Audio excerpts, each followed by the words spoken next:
शहर के एक सुनसान रास्ते पर बैठ गई। शाम का समय हो रहा था, अंधेरा छाता जा रहा था। शहर की बत्तियां प्रकाशित हो रही थी। ईसा गौतमी उन शहर की जलती हुई रोशनियों को गौर से देखने लगी,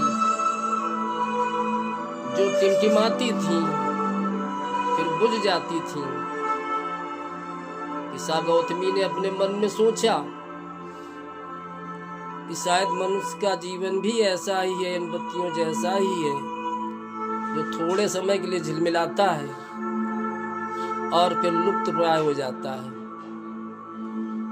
अब उसके समझ में आ गया था कि मैं कितनी स्वार्थी हो गई हूँ, जो अपने दुख के आगे जीवन की सत्यता को समझ नहीं पा रही हूँ। काफी देर तक वो बैठे सोचती रही। फिर वो बोझिल कदमों से महात्मा बुद्ध के पास वापस आई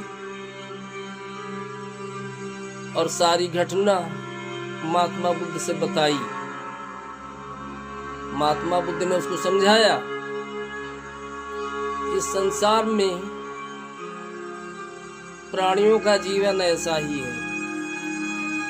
ये संसार नाशवान है और यहाँ जो कुछ भी दिख रहा है सब नाशवान है। मनुष्यों का जीवन छोटा है, दुखों, परेशानियों, पीड़ा से भरा हुआ है। यहाँ पर मृत्यु सभी के लिए समान है और अटल है।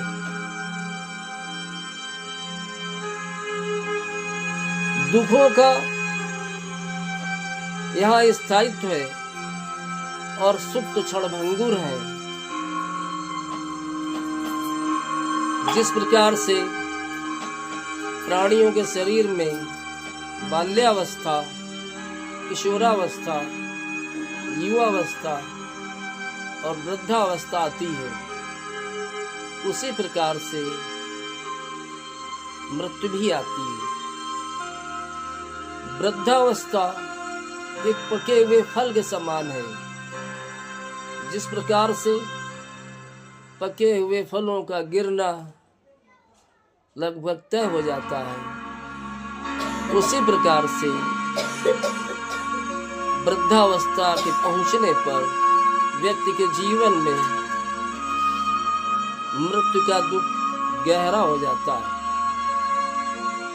बीमारियां एक चालाक सर्प के तरीके से हैं, जो मनुष्य के शरीर में चुपके से प्रवेश कर जाती है और जीवन का अंत घृणित मृत्यु में होता है।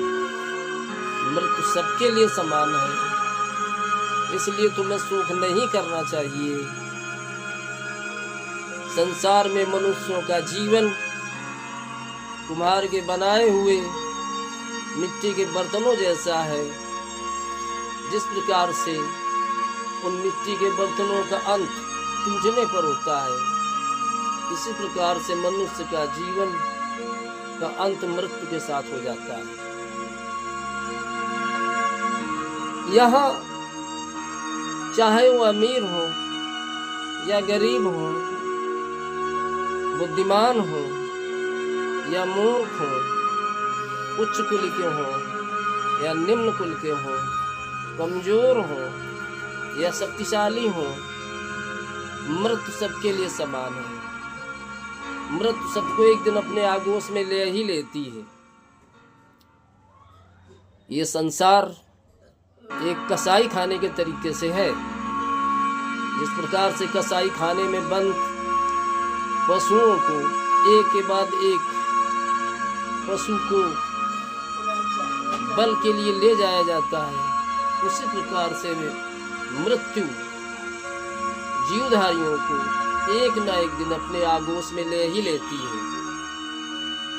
इसलिए ज्ञानी जन संसार की निरंतर चलने वाली प्रक्रिया पर शोक नहीं करते हैं, क्योंकि रोने और मिलाप करने से मरा हुआ व्यक्ति जीवित हो नहीं सकता है। किसी भी मृत व्यक्ति को उसके सगे संबंधी आत्मीय जन रोने या विलाप करने से जीवित नहीं करा सकते हैं। मृत्यु जीवन का अंतिम सत्य है, उसे तो स्वीकार करना ही पड़ेगा। ये ज्ञान होने पर ही शांति मिलेगी, रोने धोने से तो दुख ही बढ़ेगा। महात्मा बुद्ध के इन प्रवचन को सुन करके किसा गौतमी को ज्ञान पैदा हो गया था। वह गौतम बुद्ध से प्रभावित होकर के उनकी शिष्या बन गई थी और भिक्षुणी बन गई थी। भगवान श्री कृष्ण ने गीता में भी कुछ ऐसा ही उपदेश दिया है। महाभारत के युद्ध में अर्जुन को उपदेश देते समय श्री कृष्ण ने कहा था, अव्यक्तादीन भूतानि व्यक्त मध्यानि भारत अव्यक्त निधनानि एव तस्मै का परिवेदना। इस श्लोक का अर्थ ये है कि संसार में जो भी प्राणी दिख रहे हैं, जन्म से पहले वो अप्रकट थे, अव्यक्त थे, अर्थात अप्रकट थे, अदृश्य थे, और मरने के बाद भी वो अदृश्य अप्रकट हो जाएंगे। वो केवल बीच में ही प्रकट रहते हैं। तो इन अनित्य और सत्य बातों पर पीड़ा का अनुभव करने से कोई लाभ नहीं है। पिता श्री कृष्ण ने यह भी समझाया अर्जुन को, देहिनो अस्मिन् देहे कौमारम यौवनम जरा देहांतर प्राप्ति तथा धीरा अत्र न मुह्यति। जिस प्रकार से देहधारियों प्राणियों के शरीर में बाल्यावस्था, किशोरावस्था, युवावस्था, प्रौढ़ावस्था और वृद्धावस्था सभी अवस्थाएं क्रम से आती जाती रहती हैं, उसी प्रकार से ये आत्मा जर्जर शरीर को छोड़ करके दूसरे शरीर में प्रवेश कर जाती है। इस बारे में ज्ञानी जन लोग शोक नहीं करते।